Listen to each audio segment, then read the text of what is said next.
Non-violence, persuasion, grâce. Alors ça, c'est très tordu, mais bougrement intelligent.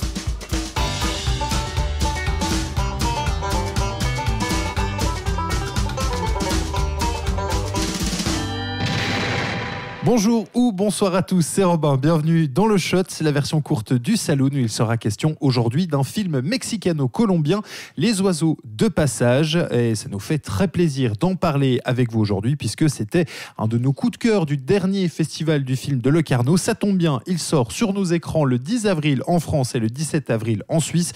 Pour en parler, je suis avec Alexandre Caporal. Salut Alex. Salut Robin. Ce film est donc signé de Chiro Guerra et de Cristina Gallego. C'est donc ce film Les Oiseaux de Passage qui nous raconte les histoires des réseaux de trafic colombien de marijuana, vraiment clairement à destination des jeunes américains. On est dans les années 70 et on va suivre en particulier une tribu indigène qui va mettre sa culture et ses traditions en danger, et bien forcément comme au prix de l'argent, comme d'autres familles d'ailleurs du coin, et en résulte donc un thriller plutôt haletant, explosif et plutôt très bien ficelé.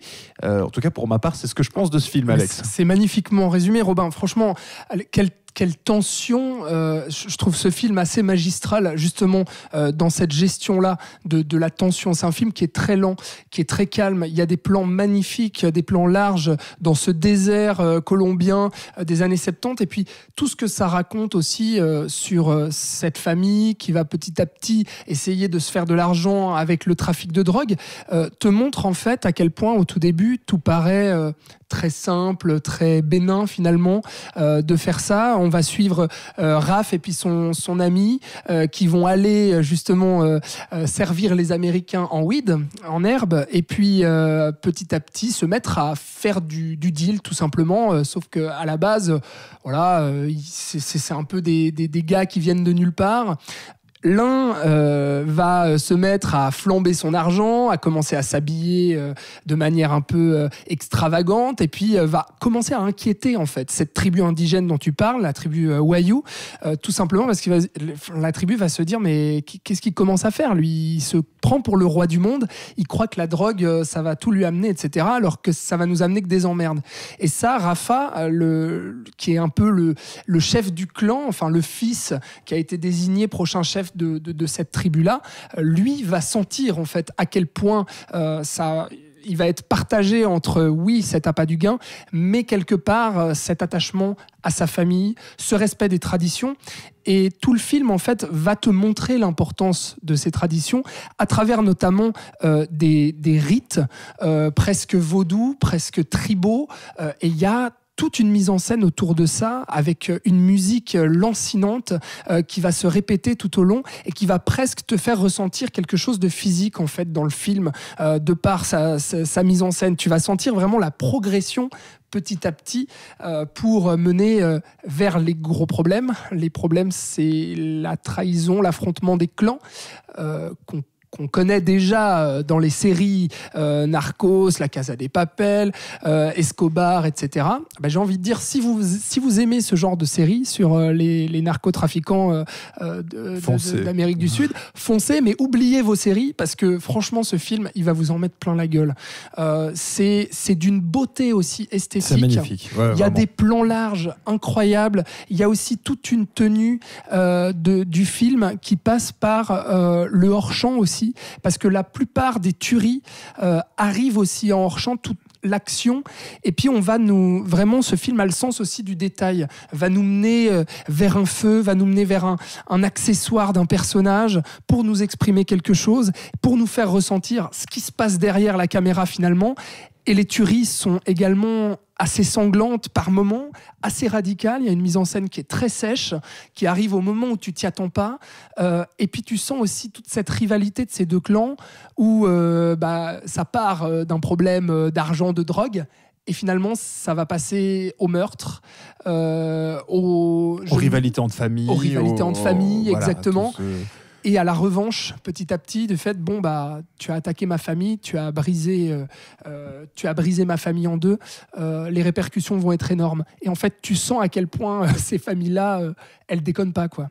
Donc tout ça, c'est assez magnifique. Et puis, tu le disais, ce qui marche vraiment bien dans ce film, c'est tout cet aspect tradition, cet aspect culturel, évidemment, dans la mise en scène, dans la musique, mais aussi simplement par comment ils vont se comporter avec les autres familles, avec le respect qu'ils ont vis-à-vis d'eux, avec les coutumes qu'ils ont entre les différentes familles, qui sont peut-être des choses qu'on n'a pas forcément l'habitude de voir aussi dans ce genre de film. Il y a un détail dont moi je me souviens, c'est par exemple que chaque famille a un messager, et en fait ce messager est un peu assigné aux familles, comme ça ils viennent, je crois, d'un comité spécial de messagers, et en fait ils sont, on ne doit pas leur tirer dessus. Ils sont neutres en fait, ils ne font que porter la parole d'une famille vers une autre famille, et ça amène des détails comme ça extrêmement intéressants qui vraiment changent un petit peu de notre perception aussi simplement de ces trafics et de ces narcotrafiquants-là, en rajoutant cet aspect vraiment ancré culturellement dans son époque et évidemment dans son contexte géographique. Et toute la menace qui pèse aussi sur le pays, sur ces indigènes, sur ces tribus-là,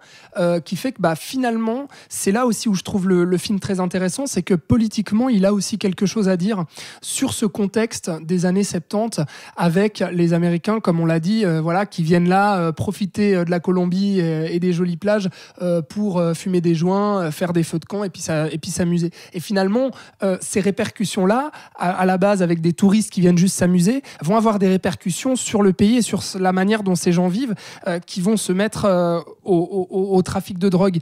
Et on va suivre petit à petit la transformation en fait de ce pays. Et ça passe notamment par la menace de ces indigènes qui sont là, qui avaient toutes leurs coutumes, qui vont être petit à petit menacés par tout ça. Et on va voir vraiment les répercussions de la drogue, mais d'une manière que vous n'avez jamais vue.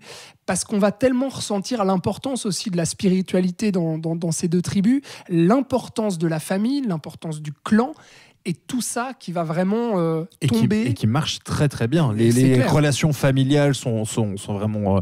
les personnages ont des gueules. Voilà, les personnages sont super, leurs relations sont incroyables, que ce soit en termes de famille ou entre les familles justement.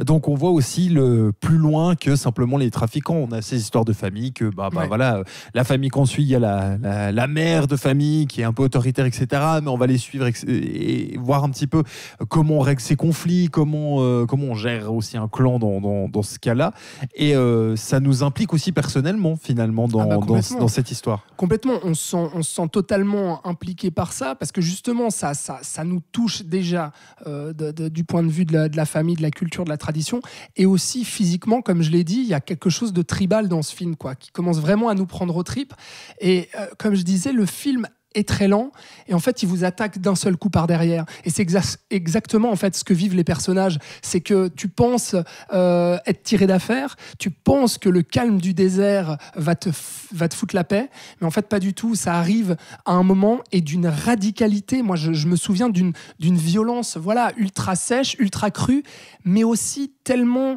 montrée quand l'action se passe hors champ. Il y a beaucoup d'imagination aussi qui rentre complètement en d'imagination, compte, et la violence finalement et la radicalité de ce geste-là en est décuplée, parce que tu vas t'imaginer ça, et parce qu'il y a une telle sécheresse là-dedans que vraiment ça nous prend aux tripes.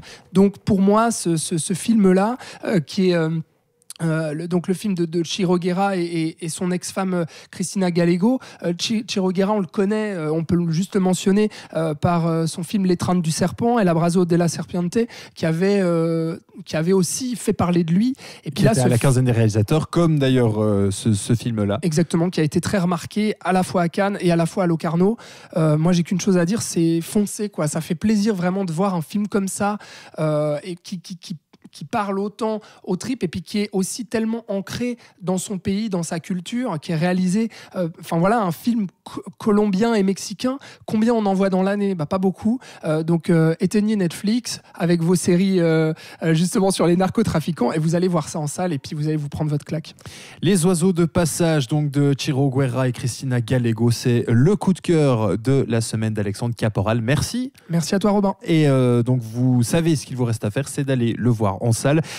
D'ici là, nous, on se retrouve très bientôt dans le Saloon pour de futurs épisodes. Vous pouvez retrouver tous nos épisodes passés sur les différentes plateformes de streaming et on vous dit à bientôt. Ciao, ciao.